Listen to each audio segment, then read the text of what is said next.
listeners, welcome back to Tar Talks. This is your host, Prashant. And this is Reenab. I can't use anonymous anymore because of someone. Yes, I because don't Reenab, Reenab is trying so hard to play into the whole Wattpad fantasy of being anonymous when, he's clearly visible on camera. But anyway, so Reenab and the rest of the audience, today's topic is a huge personal interest of mine. This is something which I have been researching about, reading up about, nerding out about for the longest time. Guys, we're gonna die today.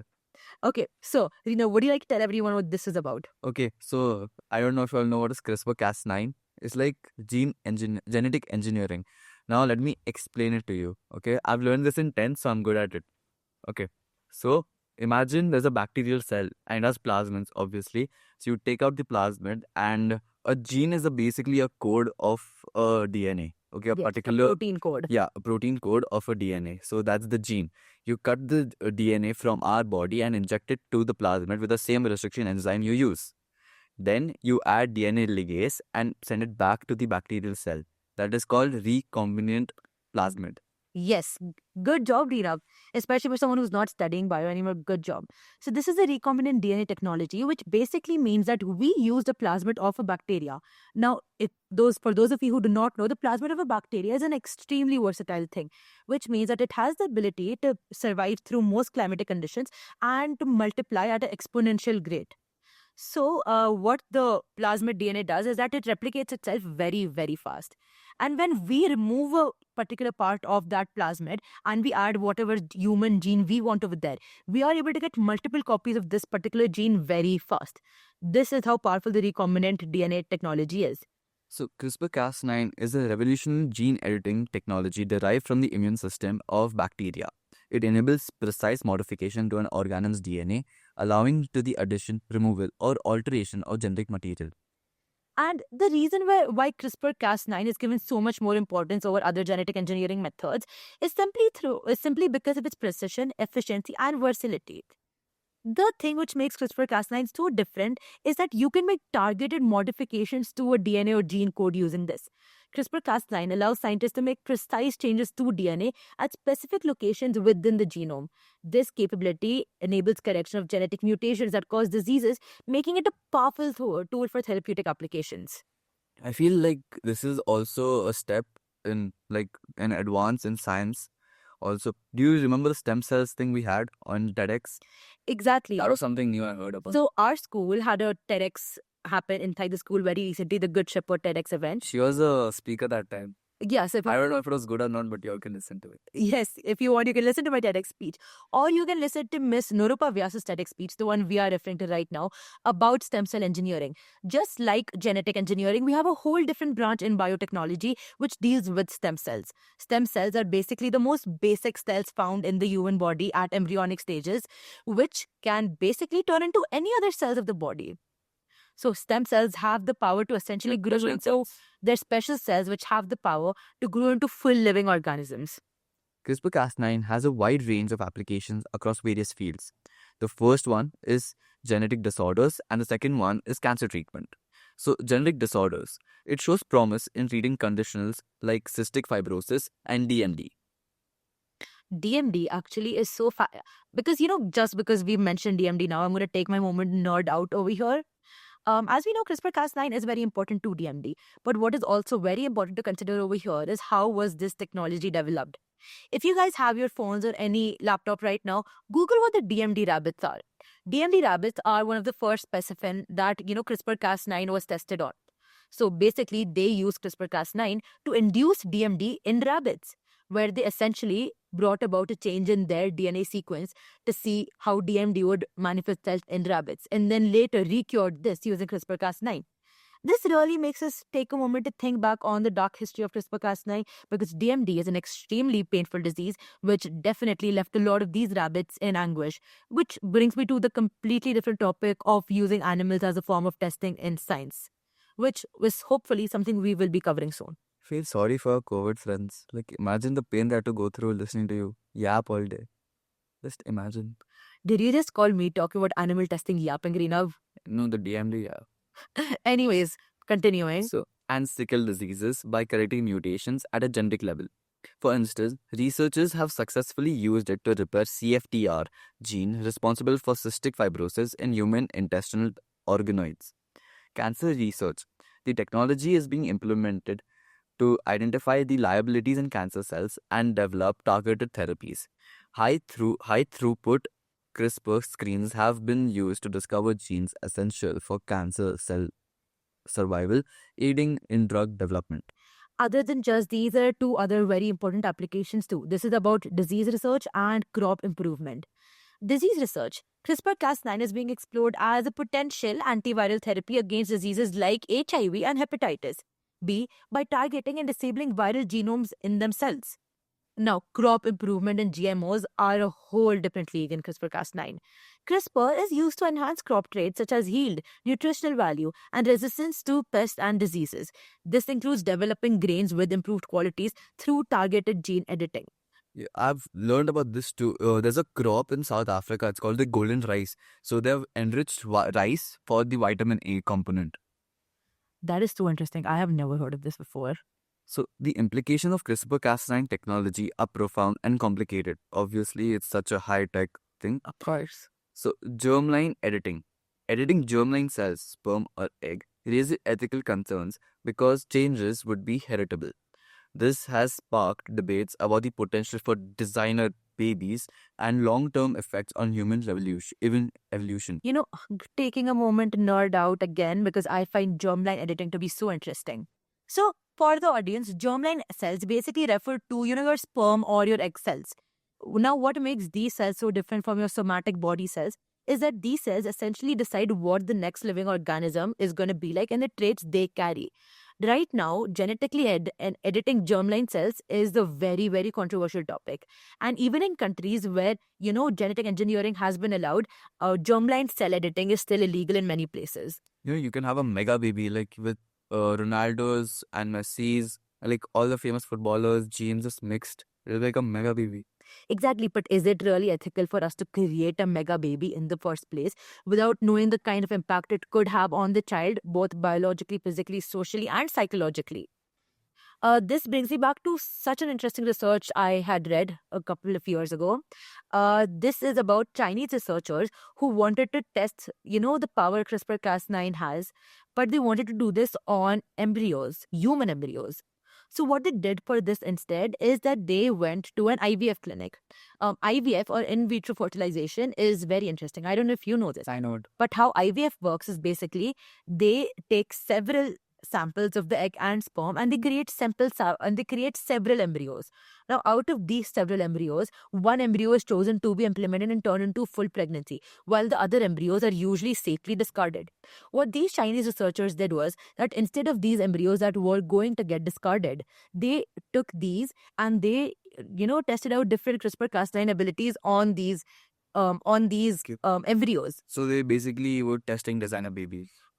I mean, essentially, yes. And what we found out from this research was very, very interesting because we found out that CRISPR-Cas9 was still not, precise enough to be tested on human embryos, with there being so many accidental eliminations and so many mutations that were caused due to CRISPR-Cas9. But there's also a side effect to this, right? Like imagine what if it goes into the wrong hands? Exactly. When we have technologies like CRISPR-Cas9 being developed, it really makes us wonder what is the human potential now that we have something like this in place. How can one use this and how would one use this? Could this, one of my favorite topics, could this in the future lead to a bioweapon war? Might be. Might be, might not. Mega baby. Mega big. I see her for him. Okay. So obviously, our Star Talk episode is not gone without a real world example.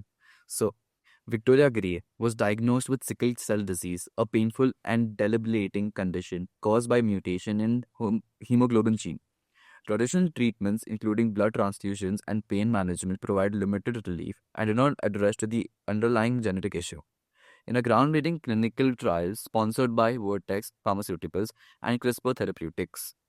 So, Victoria, through these people, underwent treatment involving CRISPR-Cas9 technology. Her own blood cells were edited to produce fetal hemoglobin, or HbF, which can replace a defective adult hemoglobin responsible for her symptoms. So, if CRISPR is used properly, I feel anything can happen. Like any disease can be saved. people can be saved more and more. And especially since we've taken the example of Miss Victoria Gray and her sickle cell disease diagnosis, I obviously need to connect entertainment to this for a minute. Have you watched the movie Sky is Pink? No. So, Sky is Pink, starring Priyanka Chopra, is one of the best movies I believe created in Bollywood. This movie addresses the life story of Aisha, a girl diagnosed with It's a sickle nerd cell. movie, right? It's a nerd movie. Priyanka Chopra does not create just nerd movies, Reena. If you have not watched this movie, that's a you problem. That's a you problem. You watch nerd movies. Okay, so basically, what this movie focuses on is the life of Aisha and Aisha's diagnosis with sickle cell disease. And this movie actually gives you such a stark reality and insight into, how how painful this disease can be and the kind of implications it can have on the person. And as all of us know, sickle cell disease is a very, very difficult disease to live with. In the end, what we learned in the movie The Sky is Pink is that Aisha sadly ended up passing away. And when we think of someone like Victoria Gray, who was able to benefit so deeply through the CRISPR-Cas9 technology, it really makes us look on the other side of the way CRISPR can be used too. Upon receiving her edited cells, Victoria described an overwhelming sense of relief and joy, stating she felt reborn. Within months, she began to experience significant improvements in her health, reportedly enjoying life again after years of suffering. Can you imagine that? For us, how normal is it for you and me enough to go out to a restaurant, grab coffee with a friend, or go to the mall? With a That's everyday genetic life. Exactly. And with an underlying genetic issue like the sickle cell disease, Victoria Gray had completely foregone such acts too. As one of the latest updates, she has remained free from severe pain episodes and no longer requires blood transfusions, marking a remarkable turnaround in her quality of life. So the treatment not only alleviated her symptoms but also addressed the root cause of her disease by modifying her genetic makeup. Beyond physical health and emotional impact is profound. Victoria expressed that she could finally enjoy activities that had previously been impossible due to her illness, highlighting the broader social implications of such treatments. However, while Victoria's case is still, of course, inspiring, it also raises important considerations regarding the accessibility and equity in healthcare. So, Reenav, have you ever been to the emergency department of any hospital? Let me think. No. You've never been to the ER? Mhm. Okay, well, as someone who's pretty disastrous, let me tell you, I have been to the ER several times. What do you get? An attack from nerding out too much? No, Uh, attacks in general, all right. And then, let me tell you, the cost of a hospital, the cost of simply making that ER visit is extremely expensive. In countries like the US, if you were to call for an ambulance, to pay for that later is also so expensive, which means that there's such low accessibility and equity over here in healthcare. If people are not able to afford healthcare, it is not going to benefit everyone. And similarly, over here, the high costs associated with CRISPR therapies may limit its access for patients, particularly in low income and middle income countries. This disparity emphasizes the need for ongoing discussions about healthcare equity as gene editing technologies become more prevalent. This takes me back to our point of GMO or genetically modified organisms, especially when we're talking about agriculture. It is these countries who have low income and middle income which are the most dependent on agriculture as their source of income. They are still agrarian societies. And if they do not have access to such technologies like CRISPR-Cas9, will they ever truly be able to ensure that they are able to earn wealth through an agrarian society? Will they be able to ensure that their plants and their, source of income is constant and stable? um, Exactly. And this takes me back to the point of most of our episodes. When anything major in the world happens, the population that is the most negatively impacted are the low income and the lower presentation populations. If they do not have the kind of resources or funds to access such treatments, then there's going to be no benefit of this. If someone who has faced major job lack, major a lack of job opportunities, a lack of different economic opportunities throughout their life due to a disease like sickle cell disease or even something like HIV back in the day when HIV was so stigmatized against, when they have faced so many different discriminations against them all throughout their lives, they will clearly not be able to have the kind of finances they require to be able to pay for something like CRISPR-Cas9. Meaning that if they want to ensure that their children are born free from the HIV gene or the sickle cell gene, they have no way of doing so. Taking me back to my question, who is CRISPR-Cas9 beneficial for? I think pressure is not it out. Exactly. Let me tell you, as someone who nerds out so much about this topic, I am standing over here willing to acknowledge the fact that CRISPR-Cas9 only benefits very, very limited people. And I believe that this is something all of us, as people are going to be in the scientific field of the future, need to really reflect on the ways to make such technologies more accessible to patients. Can I leave them at a funny thought? Yes. Okay. So, do you remember there's a movie and he makes himself more like he's a robot, but he makes himself more and more multiples of him. I don't know the movie's name. I forgot it, but that is the gist of the movie. It is, It is a Bollywood movie, like it is not a so- Bollywood movie. I know what you're talking about. How can we forget the name of this? Okay. Anyways, so imagine, yeah, Chitty the yeah. Yes. So imagine Chitty and the CRISPR-Cas9 goes into the wrong hands. Okay, now it's used as a bioweapon, and more this designer babies are created to fight wars or anything. Imagine how powerful a nation would be. And I feel like Chitty, the movie, was ahead of its time. Now that we're in this break, we're talking about what different technologies like AI could do and the kind of impact it could have on humans.